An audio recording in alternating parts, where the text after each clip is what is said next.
Well, hello everybody and welcome back to the channel. I'm Richard and this is Lap of the World. Today we're out on a beautiful Sunday as weather's cooling off, getting into the fall season here in East Tennessee. And we're out here because I wanted to talk about some oil analysis that I just got back that you might find of interest, regardless of what you drive, but I guess in particular for an NSX, of course, because of the specific weight of oil used.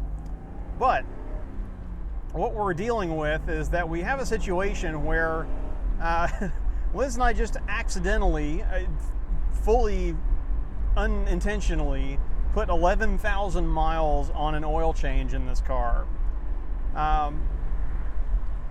So normally speaking, I change the oil every 3 to 5,000 miles in this car, kind of usage dependent. If I go to a particularly hot track event, like 2-day weekend where you've got really high ambient temperatures, there's higher risk of oil having encountered or being taken out of its comfort zone. I'll usually change it a little more quickly after that. If most of what I've done in that period is highway driving with maybe one track day in there, then I don't mind letting it go a little longer. But this is definitely out of the norm. I changed the oil right before going to Nelson Ledges. Came back and there was just 1,000 miles on that oil change before we headed out west. And I was anticipating that pushing it a little bit longer, maybe into the 6,000 to 7,000 mile range, probably 7,000 mile range if things had gone as planned. But we ended up obviously adding significantly to that trip. So by the time we got home, we had gone from 291,000 miles to 299,000 miles, and then prior to that we went from 289, I think this math works out, trust me, 289 to 291 to get to and from Nelson Ledges or thereabouts, and then 291 to 299 going to the West Coast NS Expo, NSX Type S launch, and then back to Tennessee. So what has that done for our oil situation in the car?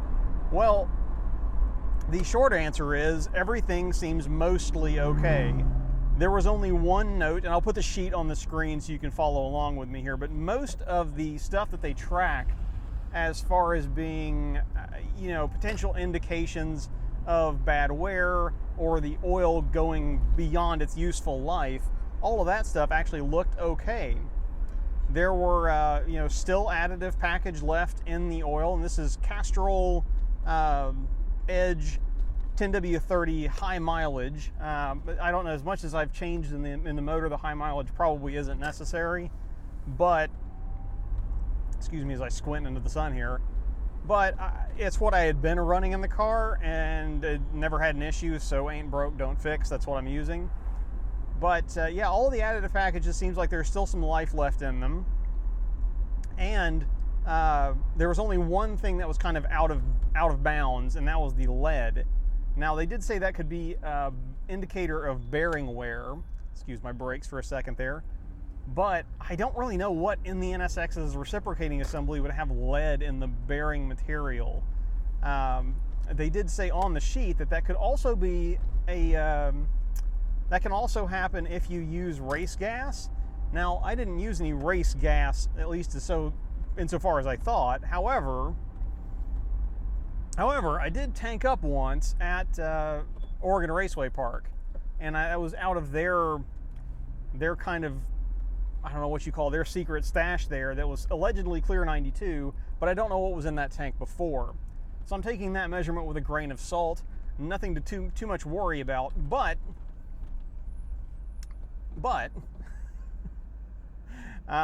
we will pay attention to that in the next oil change.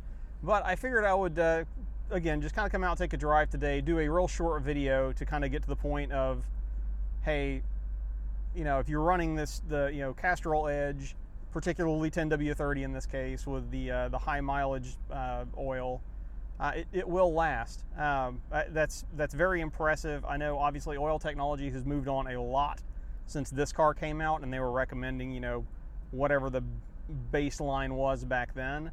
And this is, and just to put it out there, this is in no way sponsored. This is just again, I knew a guy that I autocrossed with for a long time that was an engineer for Castrol, and was like, hey, you should try it. So I was like, okay, whatever, it's fine. And that was, and it was easily available at local chains. I didn't have to like order it or go to some local crack dealer to get it. And they always had the 10W30 off the shelf, and they had a high mileage option, which not everybody did at the time when I first bought this car, and it already had 200,000 miles on it. And I was like, you know, it had some weeps and leaks and stuff at the time that I've since fixed. The car doesn't it doesn't leak at all, not a bit, and especially not now that I've changed the valve cover gaskets again. But it also doesn't really burn much oil. It uses a little bit, but I think in that 11,000 miles I added half a quart. That's loose recollection. No more than a quart over that amount of time. Probably just half a quart is all I added, and that was probably honestly more than it needed, although I didn't, you know, I don't overfill the car obviously. But again, not a sponsored video, it's just what I've been using. You know, Castrol wants to sponsor me, I would be more than welcome to have them. So just to put it out there. But no, I will probably continue using it because ain't broke, don't fix. It did, for those of you who watch the rest of YouTube, it did decently well in the Oil Olympics on Project Farm, if you've watched that series, although it didn't, it wasn't one of the top, I don't think it had a podium finish, but it was definitely, I think it was taken out by one of the eventual winners. But that's all we're going to do today. I want to get out and drive the car. It's a beautiful day, and talk a little bit about the oil analysis. You guys give me any feedback that you have there. Am I missing something that I should be legitimately concerned about the amount of lead that's in there? Or am I probably right and that there was just a little harmless blow by and a little extra spicy sauce mixed in with a gas that I got at the track? So that's where we are today. Thanks guys for watching. I'm going to go and take the long way home, and in the meantime, hope you guys are having nice ends to your respective driving season wherever you may live. If you're further up north, I know it's kind of getting towards that time of the year, but I'm going to be scheduling my next track event here pretty soon. I'll let you know what that is when I know what that is. I'm kind of on a scheduling as I go basis still, unfortunately. That will change for 2022, I promise. But until I know what that is, thanks for watching. I'm Richard. This is Lap of the World, and I will see you all in the next video, if not at the track.